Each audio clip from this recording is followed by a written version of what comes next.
This video contains detailed descriptions of forensic investigations and graphic content related to violent crimes. Viewer discretion is advised. Los Angeles, a city of dreams and rising stars. Linda Sobek, a former NFL cheerleader turned model and actress, was a shining talent on the brink of fame. Hi, my name is Linda Sobek, and I just want to say that I love all you guys. She was just starting to make her mark in Hollywood until she vanished without a trace, leaving behind a trail of unanswered questions. As the media buzzed with speculation, the truth remained buried beneath the surface. What really happened to Linda Sobek? Stay with us as we dive into the secrets of this haunting case, peeling back the layers of mystery that left everyone wondering about her fate.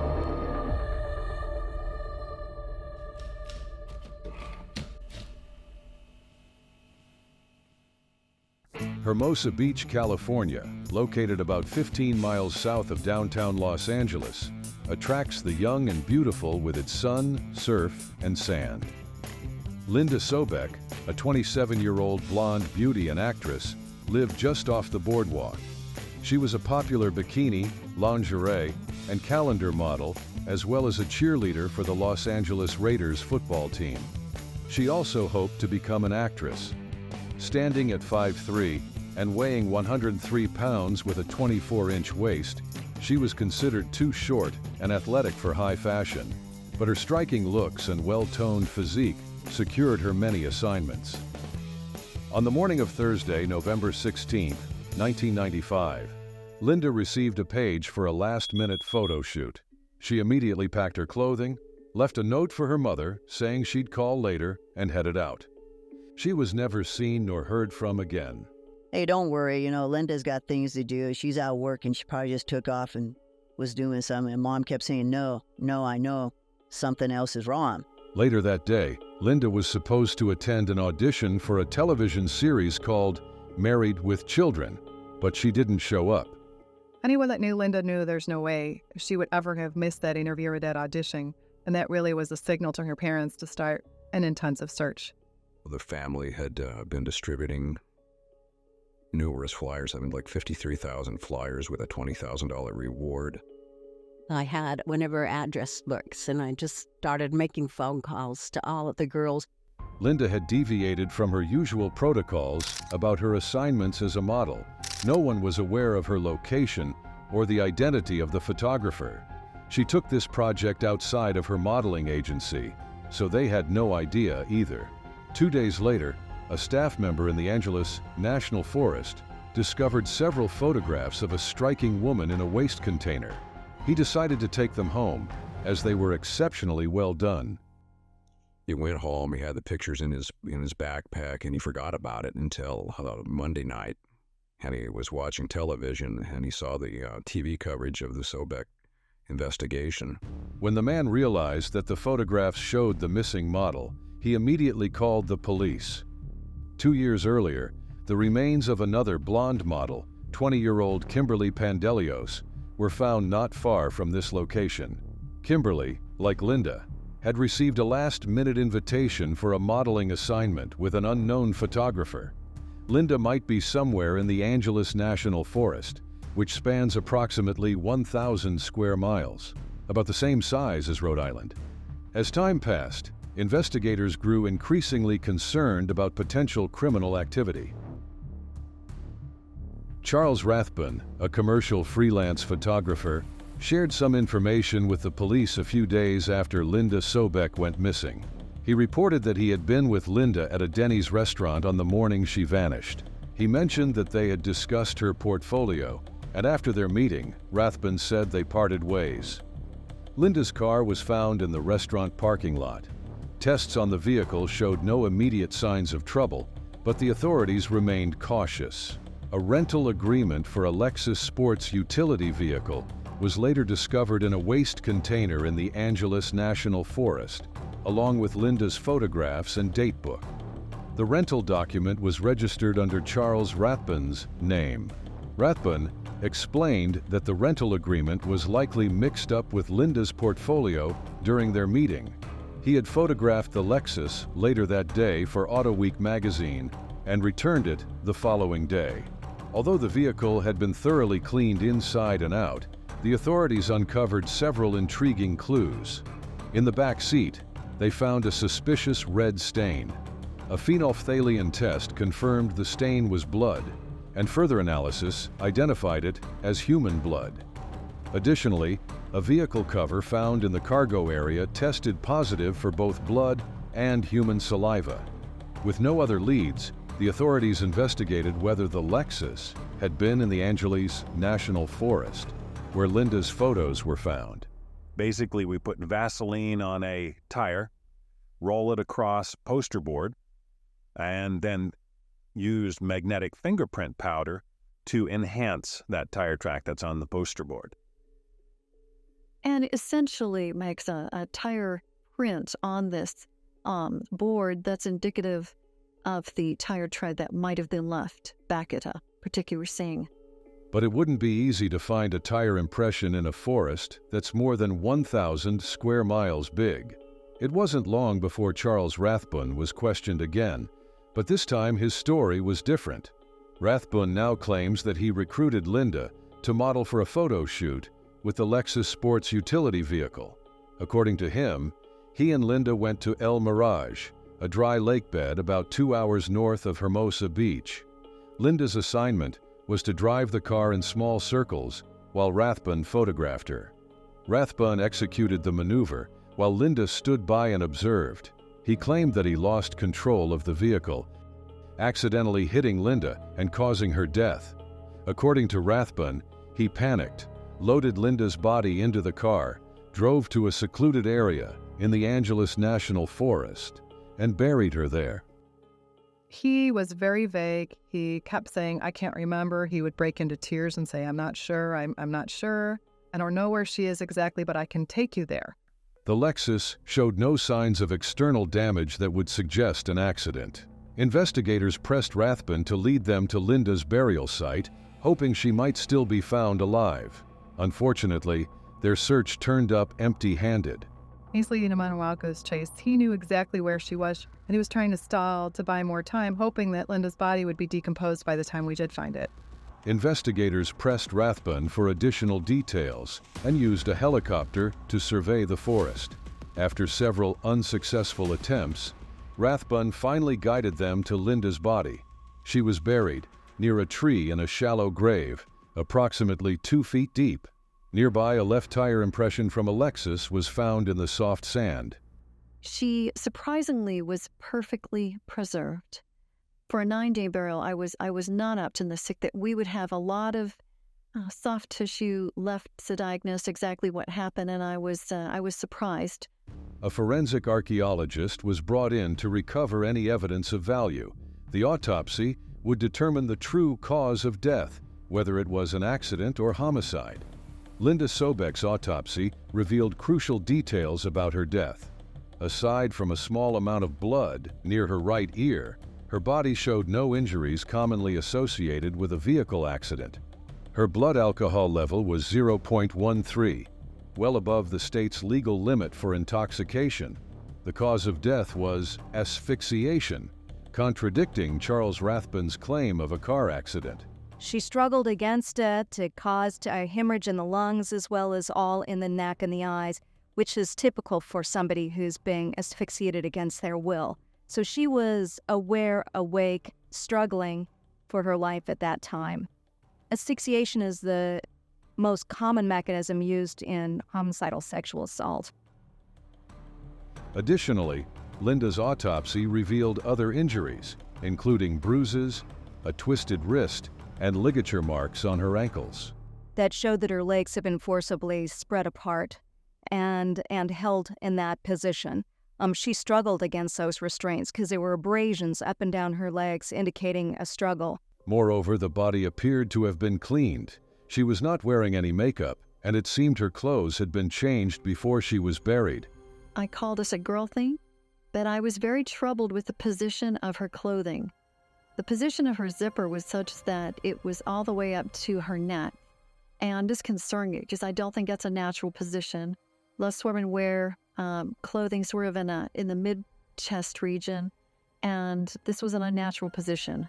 There were also indications of non-consensual sexual activity. Charles Rathbun's background investigation revealed a person with a mercurial personality, which had led to him losing several freelancing opportunities. Be very personal and charming. He could lose his temper and almost go ballistic, throw things around a photo shoot. He could talk to models and be very personable and polite to them, and then go behind the camera and say very derogatory things about them.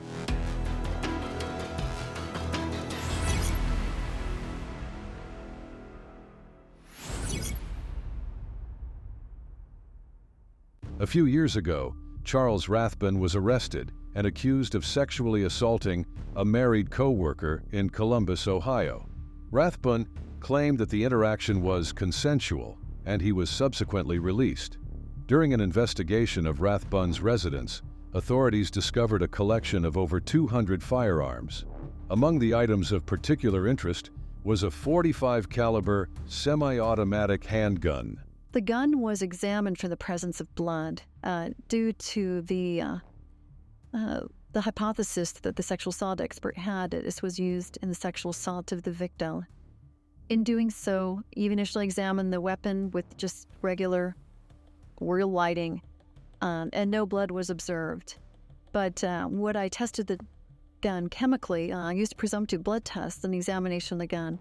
I did detect a positive presumptive test for blood on the breech-free surface of that weapon.